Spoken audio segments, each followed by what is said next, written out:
好，講講而家嗰個期貨嗰個同埋恒生指數嘅狀態啊，因為禮拜一嗰日拍嗰個咧，就已經突破咗我心目中嘅框架啦。我而家再更新一下，我都係回顧翻，拍翻啲支持阻力啦、頂位度啦、假突破落嚟啦、衝落嚟啦，要做個兩腳都得，然後上翻去，咁頂住呢條最底紅色線。其後呢度做咗個橫行，跟住之後咧，咁啊嚟到呢度紅色線，跟住就一劈咁嘅嘢喺度震。咁我哋知道我哋目標係呢條黑色線到呢條黑色線，即係如果要落就肯定係呢條咯，24,177咧。咁跟住要唔要落多價，到時再睇啦。237呢啲位，咁呢啲一定係都係到呢啲位嘅支持啦，呢啲位支持啦。好啦，咁我哋只要知道一劈嘢究竟。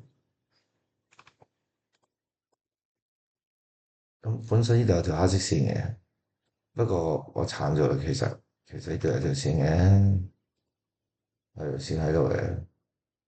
但佢話咗俾我聽，呢個咁嘅支持，佢化解咗俾佢。咁我刪咗條黑色線先，或者放埋喺度。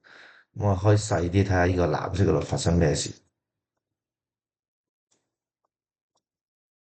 刪咗先，隔離到呢度一底兩底突破啊，喺翻個黑色線度啊，有力上去。做一個喺度咧，刻意使錢衝落去咁咪突破，跟住就落啦。跟住佢回得太高啊，然之後咧踩一踩上去，上唔到唔緊要，啊俾多次機會，再踩條黑色線踩贏佢啦，班再衝上去，咁啊諗住落嚟呢度，咁啊落嚟，咁啊踩一踩衝上去落嚟呢度，應該理論上就上嘅，但係佢冇，佢做咗呢個。咁即係話成件事喺呢個位，佢要上就呢度，佢要上就即係其實第一次佢要上啊一而唔上咯，但係冇唔緊要，俾多一次機會你，咁啊形成咗一個有係下震啦，因為我哋定義市場就 high 撈一撈撈一 high，咁啊正要係下震，跟住佢向上一個突破向上咗。即係做一個假突上突破，然之後再衝翻落嚟，跟住延續落翻嚟，咁即係話咧瓦解咗嗰個上升嗰個力量，即係咁樣呢度上咗嚟，企唔穩啊，上唔到去啦。已經正常一嘢再衝上去，上去佢冇啦，佢就一落翻嚟低翻呢隻腳，咁啊危險啊，成件事就會係睇跌啦，因為升唔起咯，我覺得。加上呢度每次都係洗完落，洗完落，慢上急落，慢上急落，呢一下係最有力㗎啦，但係都好快被瓦解。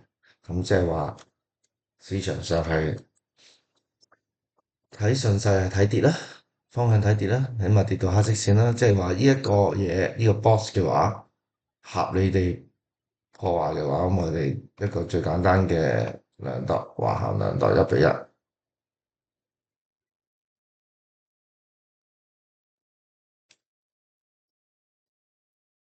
差唔多啦。到呢啲咁嘅藍色線咯。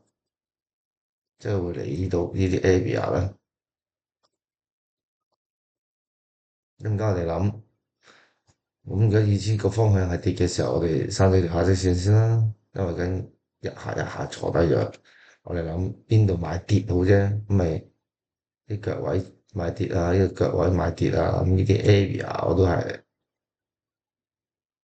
會買跌啦，呢啲 area 我都會買跌啦，直至佢真係上到嚟假突破，我都仲係買跌，除非咧。佢上到嚟，除非佢上到嚟咁啦，咁就冇辦法啦。再衝破翻呢度咁啊，要睇升啦，咁啊冇辦法啦。一日唔到呢頂破壞，我都繼續係方向跌。咁咁我跌嗰個 range 喺邊度咧？本身就係喺呢度嘅，係咪？跟新加坡落翻嚟，佢可以咁樣個軌跡，亦都可以減持一下，即係佢未有變化之前咧，